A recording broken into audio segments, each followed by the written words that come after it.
Caríssimos, a todos a nossa saudação de paz, o nosso abraço fraterno. Que Jesus nos envolva hoje e sempre na nossa caminhada. Ouvindo a fala dessas leituras, nos parece tão complexo falar ao Espírito sem rompermos com sentimentos de posse e de apego, que alimentam o orgulho e o egoísmo, principalmente, que nos faz da vida uma concepção muito mais existencial do que transcendental ou a visão espiritual propriamente dita. Falar de fundamentos da assistência espiritual, e a assistência, todo gesto de servir a quem quer que seja, né, nos diversos momentos e oportunidades e situações, né, nós vamos tê-la como médico hospitalar, jurídica, no esporte, né, digamos assim, ao jogador no basquete, que proporciona ao outro a fazer a cesta, faz uma assistência segundo os comentaristas. Como nós buscamos essa assistência ao ser espiritual, ainda com a predominância desse estado de consciência de vida material, ou as questões existenciais. Esse trabalho é um esforço da Federação Espírita Brasileira, através do seu Conselho Federativo Nacional, estabelecendo diretrizes a título de subsídio e orientação, no sentido de que nós tenhamos o movimento espírita unificado e aonde nós estivermos, uma linguagem comum. Mas, em síntese da nossa fala de hoje, digamos, para contribuir para que a casa e o movimento espírita mantenham como norte a causa espírita e caminhos sustentados pelas diretrizes preconizadas pelas obras básicas ou fundamentais, as obras complementares da doutrina espírita, de forma que todas as atividades evangelizadoras, doutrinárias, administrativas, nos seus aspectos gerais e particulares, espirituais e materiais, transcendentais e existenciais, tenham nas tríades Deus, Jesus e Kardec, ciência, filosofia e religião. Espiritizar, qualificar e humanizar, verdadeiros alicerces e propósitos edificantes de espíritos espíritas a caminho do bem.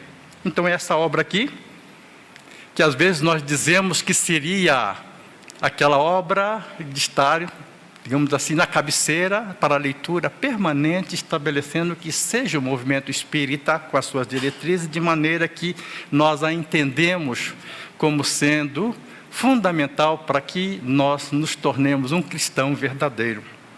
E no discernimento desta obra, para chegarmos ao atendimento ou assistência espiritual, nós temos dentro de um setor o atendimento espiritual do Centro Espírita.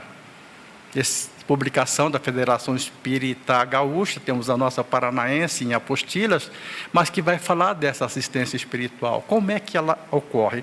E nós não falaremos de nenhuma novidade, nada que seja recente, porque os capítulos, 13º, não saiba a vossa mão esquerda o que dê a vossa mão direita, e buscai e achareis, capítulo 25 de O Evangelho segundo o Espiritismo. E Kardec faz as suas considerações com relação às abordagens que nós encontramos nesses dois capítulos, dentro da sistemática de assistência espiritual. Assim, pedi e se vos será dado, buscai e achareis, batei e vos será aberto, pois todo aquele que pede, recebe, todo aquele que busca, acha, e ao que bate, se lhe abrirá. Quem dentre vós dará uma pedra a seu filho, se este lhe pedir pão? Ou lhe dará uma cobra, se este lhe pedir peixe?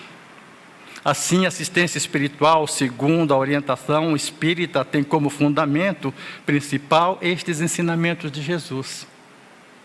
E ele continua dizendo: ora, vós que sois maus, sabeis dar boas dádivas aos vossos filhos, quanto mais o vosso Pai que está nos céus dará coisas boas aos que lhes pedem. Se me permite uma citação muito breve, numa entrevista com um irmão nosso envolvido com o narcotráfico, que o que ele faria se descobrisse que alguém estivesse aliciando o seu filho? Ele responde simplesmente: eu mato. Então, um pai com ações contrárias aos princípios morais a uma sociedade sadia quer preservar o seu lado família. Por isso, vós que sois maus, dar boas dádivas aos seus filhos. Há essa concepção.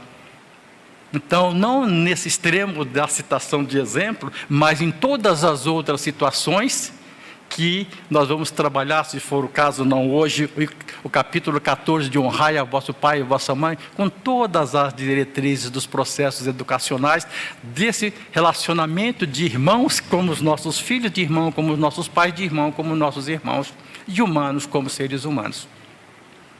E Kardec faz uma análise evangélica, uma análise nessa passagem evangélica de bastante interessante, com a seguinte argumentação. Do ponto de vista terreno, a máxima buscai e achareis é semelhante a esta outra, ajuda-te que o céu te ajudará. Se nós buscamos, necessitamos. Se nós nos ajudamos, a nós mesmos estaremos proporcionando a quem nos presta socorro, a quem nos acolhe, a quem nos assiste, uma forma de fazer melhor. Mas nem sempre receitas prontas ou fórmulas mágicas. A doutrina espírita, fundamentalmente, nos proporciona a orientação para que nós descobramos em nós mesmos toda a potencialidade, toda a capacidade de solucionar as nossas dificuldades, os nossos questionamentos, os nossos problemas. Somos seres completos, com todas as virtudes latentes, esperando a hora de se manifestar, porque isso exigirá com certeza a compreensão e o conhecimento. O texto lido faz uma relação muito profunda do ser existencial com o ser transcendental, das ações da vida material com as ações da vida espiritual. O que é a existência que nós já falamos aqui antes? Nós somos o ser biológico, corpo, mente e meio ambiente, produto do meio, biopsicossocial. E a transcendência? Tudo que vai além da matéria. Temos na transcendência o poder do Criador sobre a criatura. Nós transcendemos quando nos voltamos para nós mesmos, para o nosso interior, para o nosso verdadeiro eu. Quando mergulhamos, digamos assim, no nosso estado inconsciente e descobrimos as coisas que realmente nós somos capazes, as coisas que nós já possuímos por sermos Filho de Deus. E Jesus dá uma autenticação disso, dizendo, vós sois Deus, brilha a vossa luz. E nós ficamos esperando apenas oportunidades materiais, existenciais, de fazer com que esse ser divino se desabroche através dos nossos atos, especificamente hoje, do gesto de servir e da assistência. Portanto, ajuda-te a ti mesmo, que o céu te ajudará. É o princípio da lei do trabalho e, por conseguinte, da lei do progresso, em consonância com o texto lido. Pois o progresso é filho do trabalho, visto que o trabalho põe em ação as forças da inteligência. Toda ocupação útil é trabalho. Inteligência, O que é inteligência? O que é realmente essa força que vai atuar? A vontade, por exemplo, que envolve o progresso e o trabalho, é o domínio da inteligência sobre a razão. Apareceu um outro fato novo, a razão. Se vontade é o domínio da inteligência sobre a razão, e o trabalho e o progresso exigem a vontade, e a razão estabelece estado de consciência, eu vou dizer uma citação de um psicologista, Kierkegaard, se esse é o nome correto? Kierkegaard, ele dizia o seguinte, louco, falamos em razão, que é o discernimento da loucura, ou dos estados de loucura, que está lá em Loucura e Obsessão, de Manuel Filomeno de Miranda. Louco é todo aquele que perdeu tudo, menos a razão. Faz sentido? Não vamos entrar em particularidade, mas podemos associar inteligência, trabalho, progresso, razão e os estados que fogem dessa compreensão do ser como fatores de personalidade e do ser como ser espiritual. Muito bem. Enfatiza também que se Deus houvesse dispensado o homem do trabalho do corpo, seus membros se teriam atrofiado. Se o tivesse dispensado do trabalho da inteligência, seu espírito teria permanecido na infância no estado de instinto animal. Passamos pelos pontos públicos, encontramos pessoas sentadas nos bancos das praças, olhando no vazio, distante e ausentes. Se aniquilando, se atrofiando, em vez de exercitar, não só mentalmente, como alguma atividade física, que isso que revigore e dá realmente a vitalidade necessária ao sistema biológico, através da energia vital, nós vamos nos entregando ao destino de, daí uns dias, não movimentarmos mais. Independente disso, vamos dizer assim, os que dão assistência na área da fisioterapia, no sentido de recuperação, por que não trabalharmos e não necessitarmos efetivamente de algumas ações complementares? A ação, o trabalho, o progresso. Né? Então, é por isso que que Deus fez do trabalho uma necessidade. Ele disse: busca e acharás, trabalha e produzirás. Meu Pai trabalha até hoje. Nós todos trabalhamos. O espírito não dorme, o espírito está sempre ativo, o corpo precisa do repouso. Então, veja bem, o corpo físico, para que nós não tenhamos atrofia, o trabalho para o corpo para que não seja atrofiado, o trabalho da mente para que ela evolua. O exercício mais importante para a mente é alguma coisa que faça com que construa algo sadio. Pensar. Simplesmente pensar. Já que o pensamento é um atributo do espírito, já que o pensamento ocorre no cérebro através da mente, mas não é o cérebro que pensa. É uma máquina perfeita, sem sombra de dúvida, mas é o espírito que pensa. Isso já comprovado cientificamente. Não é a doutrina que está falando isto, né? Então, por que não trabalharmos mentalmente dentro das coisas sadias, que nós vamos ver um pouco na frente, que o homem é o que pensa? E se pensa no bem, o bem lhe acontecerá. E nós arquitetamos tudo que vem pela frente, num passado ou no presente, para que o futuro seja verdadeiro, de coisas que nós não vamos aceitar. Porque foge da compreensão, foge do sentido, porque às vezes incomoda. Desta maneira, serás filho das tuas obras. Terás o mérito delas e será recompensado de acordo com o que haja feito. Olha um fato imperativo. Serás filhos das tuas obras. Homem, autor do seu destino. O que nós fizermos é o que nós reproduzimos. É as sementes que nós estaremos adubando e os frutos que nós vamos colher. Que a semeadura que é livre, né? A colheita é obrigatória. Compreende-se então que o necessitado deve cooperar, fazer a parte que lhe cabe sempre que solicita auxílio de alguém. Ou vamos receber tudo de mãos beijadas, literalmente tudo pronto, sem termos que executar nada da tarefa para atender a nossa necessidade. Cabe ao necessitado, né, cooperar sempre, né, e fazer a sua parte sempre que precisar de um auxílio. O que representa isso? Nós temos que auxiliar a pessoa que vai nos ajudar, nós temos que nos ajudar, fazer a nossa parte pelo menos. Jamais deve o necessitado entregar-se ao jogo das circunstâncias, revoltar-se ou sucumbir às provações, condições essas que lhe agravam o sofrimento. É preciso não confundir submissão com as provas da vida com resignação. A submissão produz e conduz ao desespero. Ela vai realmente trazer alguma coisa mais acentuada. Ela produz alienação. Já a prova com resignação alicerça a fé. A fé convicta, a fé verdadeira.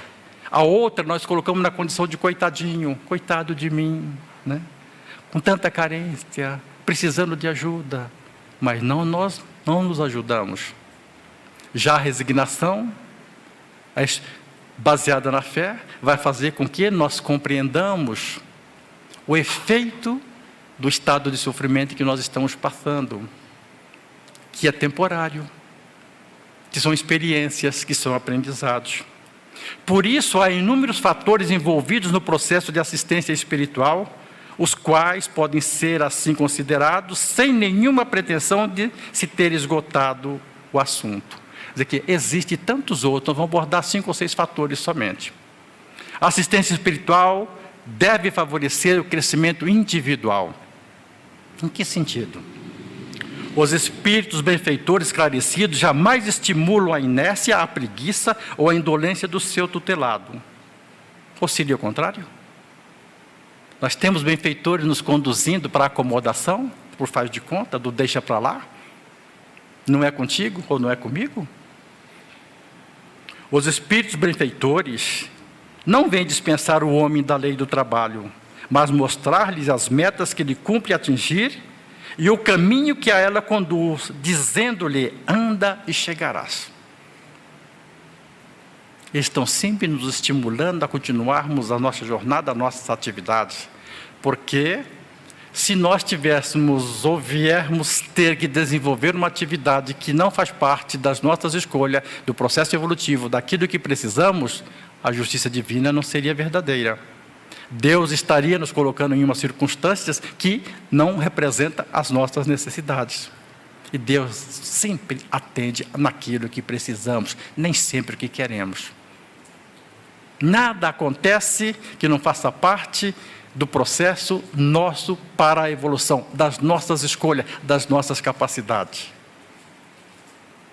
Por isso estamos nos lugares certos, com as pessoas certas, vivendo as circunstâncias certas, né, para que nós nos transformemos, a mudança, esse desabrochar, através, principalmente, vamos dizer assim, da resignação dos estados de sofrimento que porventura tenhamos que passar. Anda e acharás, ou chegarás, perdão, anda e chegarás. Há um trechinho que diz, numa literatura, que alguém diz que Deus fez algo inútil. Deus teria feito algo inútil? O horizonte.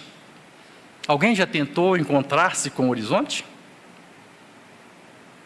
Esta linha divisória que, quando o tempo está limpo, nós olhamos, parece que demarca alguma coisa até onde as vistas alcançam e o que tem para frente. Porque quanto mais caminhamos, ele vai se afastando gradativamente aos nossos passos. Então ele se dirige a Deus com esse questionamento por ter feito algo inútil. E Deus diz que não, que ele percebesse o fortalecimento durante a caminhada das situações que ele vivenciou. Nós não estamos divisando o horizonte a cada reencarnação, a cada oportunidade de relacionamento com os nossos familiares, nos locais de trabalhos, nos locais de pessoas com quem nós nos relacionamos? O que tem além daquilo que apenas percebemos?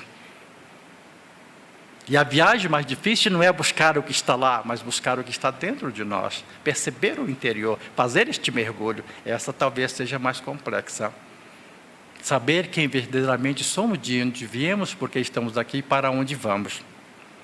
Então, por isso que se nós andarmos em busca de um propósito sério, nós encontraremos as respostas em nós desse propósito sério. Encontrarás pedras sobre os teus passos, olha, e tira-as tu mesmo. Nós te daremos força necessária se a quiser empregar. As pedras estão às nossas esperas, que a removamos do ato anterior de tê-las colocadas. Nós devemos tirá-las. A ajuda seria necessária para que a gente tivesse o reforço para transportar ou fortalecimento. Quando pedimos ajuda, e se nós quisermos empregar, ajuda também virá. Nós te daremos forças necessárias, se a quiseres empregar. A assistência espiritual envolve compromisso moral. O que é esse compromisso moral? Qual é o sentido moral? Será que envolve? Do ponto de vista moral, estas palavras de Jesus, buscai e achareis, batei a porta e se vos será aberta, significam: pedi a luz que deve iluminar o vosso caminho e ela vos será dada. Brilhe a vossa luz diante dos homens, para que vejam suas boas obras e junto glorifiquem a Deus, nosso Pai, que está nos céus. Pedi forças para resistirdes ao mal, e a tereis. Pedi assistência aos bons espíritos, e eles virão acompanhar-vos, e vos serão o guia, tal como o anjo de Tobias. Tobias é alguém que busca socorro para o seu pai, se eu não me engano, por volta de 730 anos antes de Jesus, que vai estar lá no Antigo Testamento, que eu não me lembro qual é o... Então tem uma passagem dele que vai realmente desacreditado e encontra a resposta para a cura do seu pai. Pedi bons conselhos e eles jamais vos serão recusados. Bons conselhos. Voltada para algo edificante e construtivo. Batei à nossa porta e ela se abrirá para vós.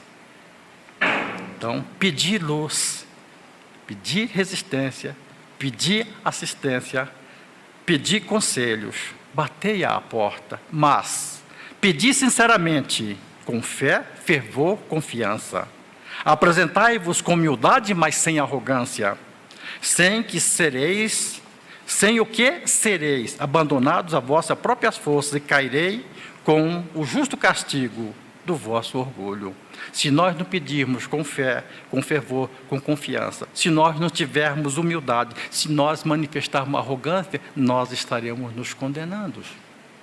Então, sem o que, sereis abandonados às vossas próprias forças e caireis com o justo castigo do vosso orgulho. Aí entra uma coisa muito interessante, que falávamos com o Ney há pouco. É muito fácil atirar pedras. Recebê-las é uma outra coisa. Às vezes temos o teto de vidro, mas temos direito de condenar aqueles que se condenam com os próprios atos? Os atos que nós estamos condenando não seriam os nossos próprios? O auxílio espiritual não comporta ostentação de qualquer natureza. Pronuncia Jesus a respeito um alerta que deve ser objeto de reflexão. Guardai-vos de praticar a vossa justiça diante dos homens para serdes vistos por eles. Do contrário, não recebereis recompensa junto ao vosso Pai que está nos céus.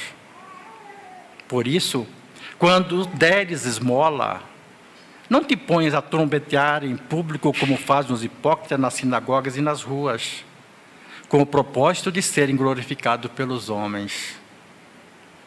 Ou nós doamos indistintamente, sem a preocupação de reconhecimento, fazemos o bem, sem olhar a quem, acolhemos sem indiferença,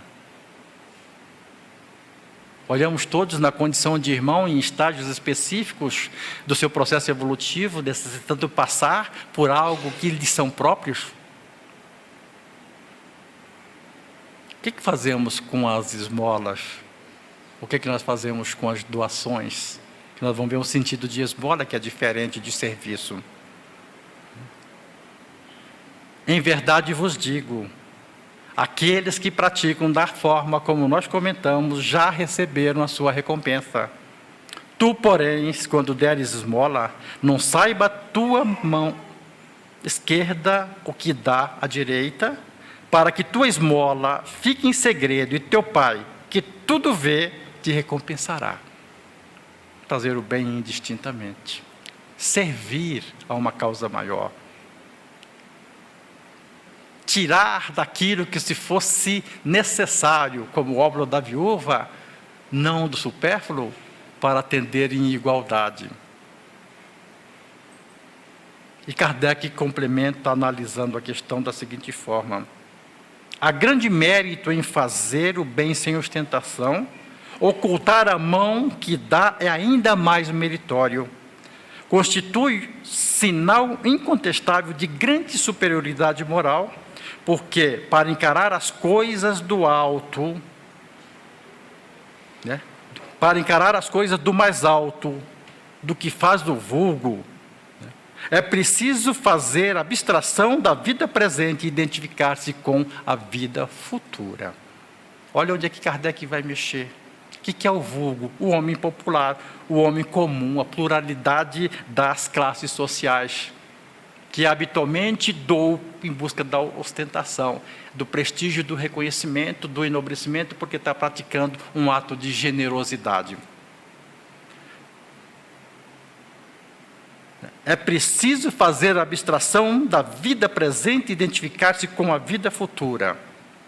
Numa palavra, é necessário colocar-se acima da humanidade para renunciar à satisfação que resulta do testemunho dos homens à espera da aprovação de Deus.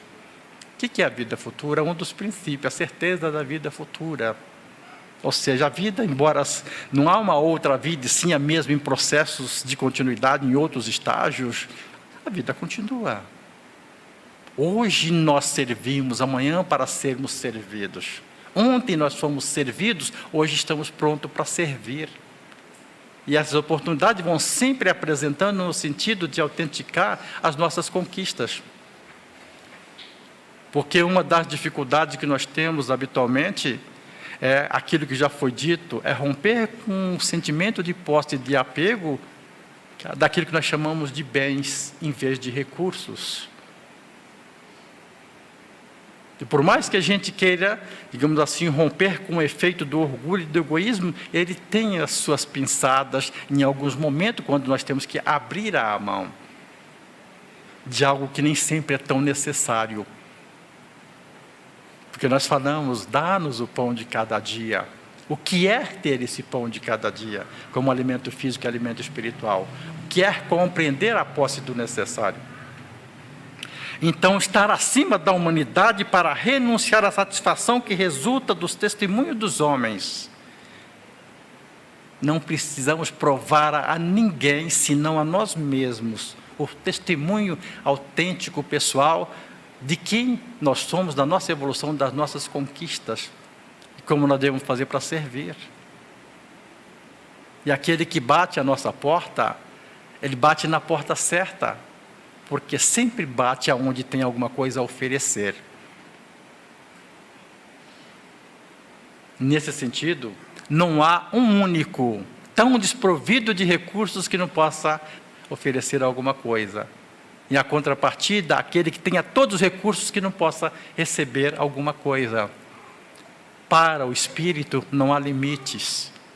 Não são os dons, entre aspas, materiais ou os dotes que vão fazer com que nós precisemos, temos carência ou temos posse. Para o Espírito nós somos ainda infantes, carentes desse alimento que fortalece a constituição de novas virtudes, vamos dizer assim, desabrochar novas virtudes, novas aprendizagens, novas conquistas, superação de novos desafios.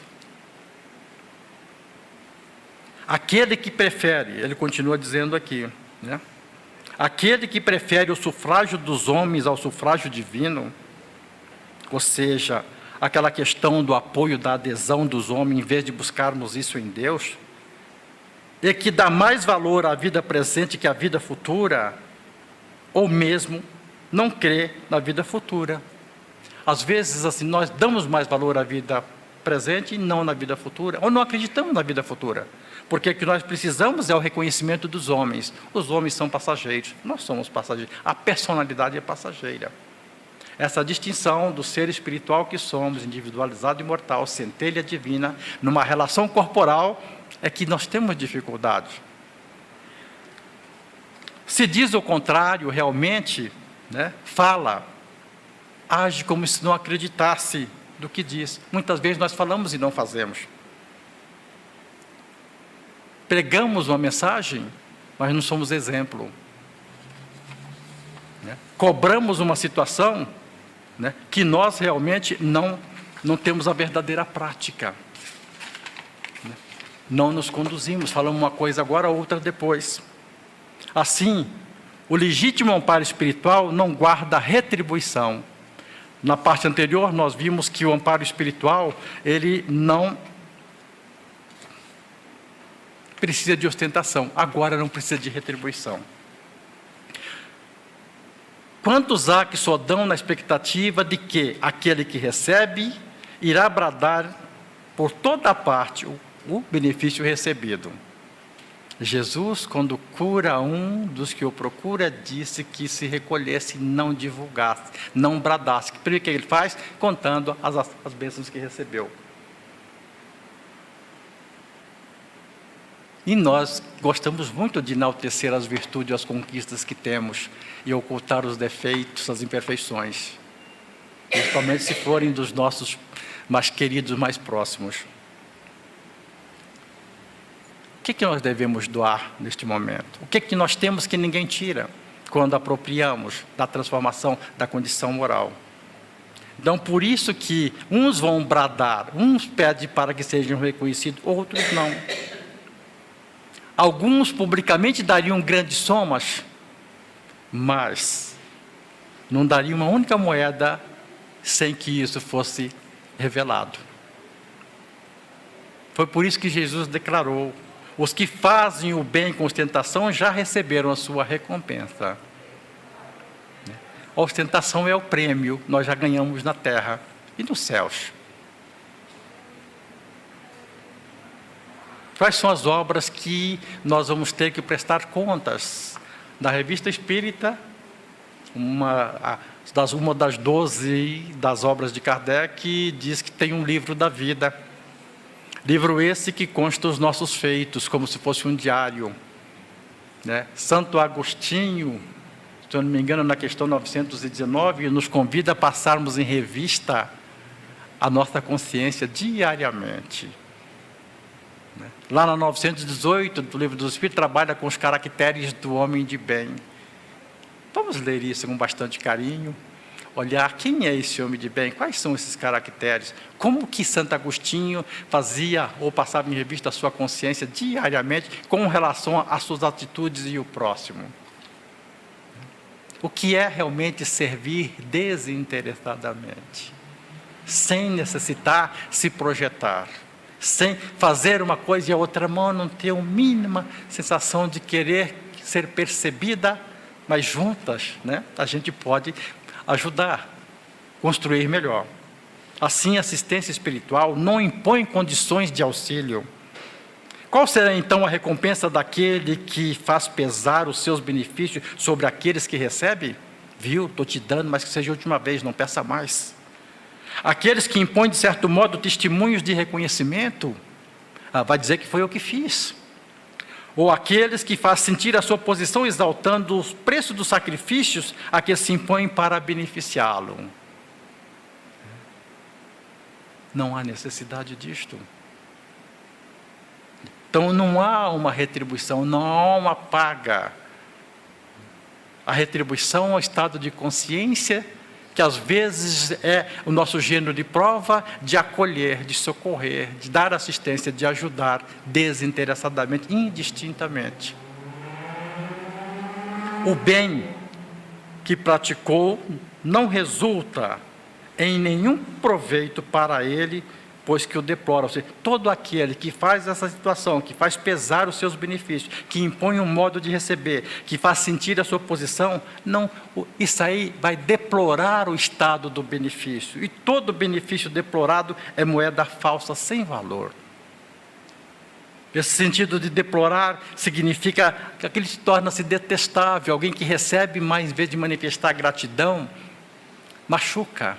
Alguém machucado não vai expressar sentimentos nobres. Às vezes nós fazemos isso. E quem pede é especialista na arte da coação. Moço, tem um dinheiro para isso ou para aquilo? A gente vai dar o que pede, como já aconteceu comigo, que queria alguma coisa para levar aos seus filhos, a próximo do mercado. Nos propusemos ir ao mercado para comprar os objetos que pedia. Não, moço, é pesado para levar. Mas eu falei, então, sinto muito, Deus te ajude. Então é um processo de intimidação, porque sabemos que nós não estamos fazendo nada e ela está pedindo que Deus nos ajude, e que a gente recebe conforme semeia. Então, é um processo coercitivo, sim, eles aplicam isso com habilidade fora do comum. O amparo espiritual não deve ser divulgado. A beneficência praticada sem ostentação tem o duplo mérito. Além de ser caridade material, é caridade moral. visto que resguarda a suscetibilidade do beneficiado, faz-lhe aceitar o benefício sem que o seu amor próprio se ressinta, salvaguardando-lhe a dignidade de homem. Porque aceitar um serviço é coisa bem diversa de aceitar uma esmola. Aquilo que eu falei lá atrás.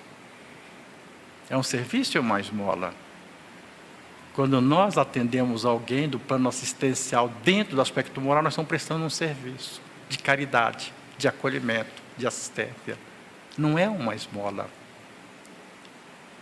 Não é algo que faça ferir a dignidade dele como pessoa, que muitas vezes sofre por estar pedinte. E nós não analisamos esse outro lado. Quanto é doído para aquele que está ali como espírito em rogativas. Aceita umas e outras não.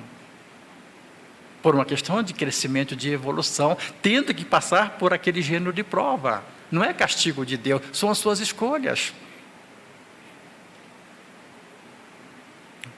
Então fazer isso sem a preocupação de que mostrasse que está sendo feito. Para quem está sendo feito? Compadecer, um gesto de abnegação, de acolhimento. Quais são os princípios da doutrina espírita? Né? O acolher, consolar, esclarecer, orientar. Como nós acolhemos? Como consolamos? Quais são os esclarecimentos? Como é essa orientação?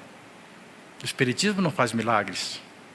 Conduz as pessoas aos seus próprios milagres, vamos dizer em tese, à transformação, né? À conquista íntima. Ora, então converter esse serviço em esmola, então nós vamos simplesmente ferir. Então faça um serviço, um gesto de doação. A verdadeira caridade, ao contrário, é delicada e engenhosa em dissimular o benefício, em evitar até as simples aparências capazes de melindrar, já que todo atrito moral aumenta o sofrimento que se origina da necessidade. Quando nós estamos, digamos assim, no nosso estado de conforto, sem passar necessidade, nós não avaliamos o que seja a carência. Nós não atribuímos, não temos a mínima noção do que seja passar efetiva necessidade. Tem um conto que fala do pai herói, é aquele que furta para que seus filhos sejam alimentados. Para os filhos, ele é um herói que bota os alimentos nas mesas. Para a sociedade, ele é um marginal. Onde está o julgamento? Qual é o sentido? E nós apropriamos muitas vezes de coisas que são indevidas e não praticamos o bem com aquelas coisas que são apropriadas mentalmente. Porque nós condenamos, nós censuramos, estabelecemos a indiferença, o julgamento e a indiscriminação. Principalmente pelas aparências. Principalmente, digamos assim, nos locais e nos momentos que nós nos encontramos. Então, essa caridade que, além de material, é caridade moral para a alma, para o espírito, para esse ser imortal.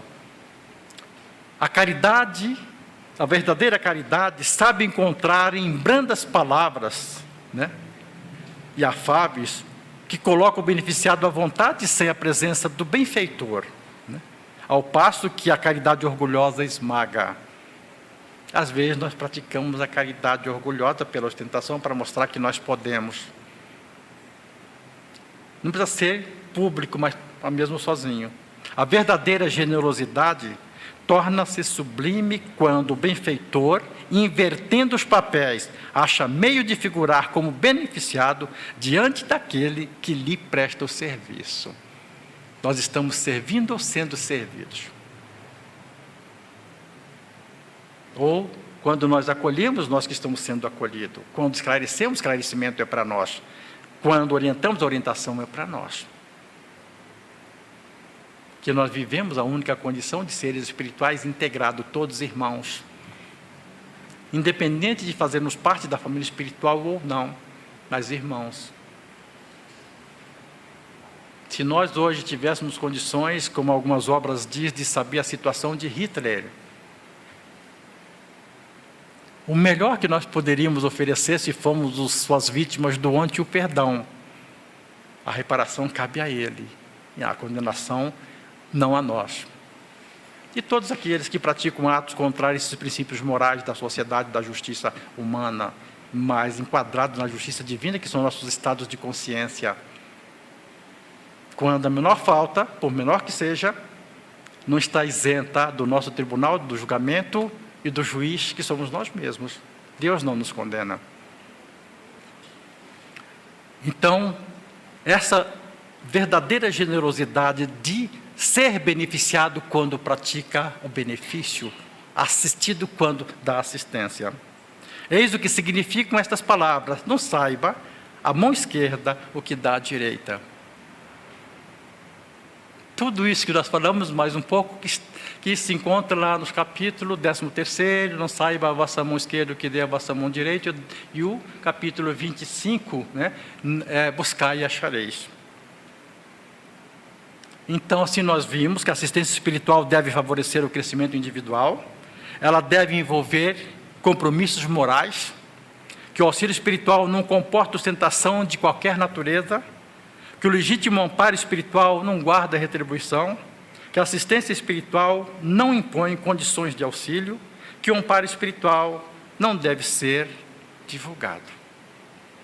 Nós integramos o setor de atendimento espiritual do Centro Espírita da 10ª URI, é o nosso local de aprendizado, de trabalho, e, digamos, estamos sempre à disposição de trabalhar principalmente essa ótica de mensagem para que a gente compreenda a relação do mundo espiritual com o mundo material, o mundo material com o mundo espiritual. Tudo, sem nenhuma exceção, aqui. Evangelho segundo o Espiritismo. Não só, digamos assim, para nós espíritas, o Evangelho é único para outros mundos também. Não somos o único mundo. A mesma mensagem do Pai, que é a mensagem de amor, que é a religião verdadeira, vamos dizer assim, para todos nós seres pertencentes às humanidades. Então, ler isso aqui, encontrar-se consigo mesmo, no sentido de fazer, do vós sois Deus e sal da terra, luz do mundo, e essa obra que requer trabalho, é o primeiro passo, a grande caridade que nós podemos fazer com nós mesmos. E fundamentalmente àqueles com quem nós convivemos, porque todo o fruto desse trabalho é o benefício próprio, de uma ação compartilhada verdadeira, com esses dons naturais do amor, da caridade que está em cada um de nós. Que Jesus possa nos abençoar, nos envolver, e que essas descobertas sejam cada vez mais consolidadas e fortalecidas no nosso propósito de continuar crescendo e amanhã nos tornarmos espíritos puros com a felicidade plena. Muita paz a todos.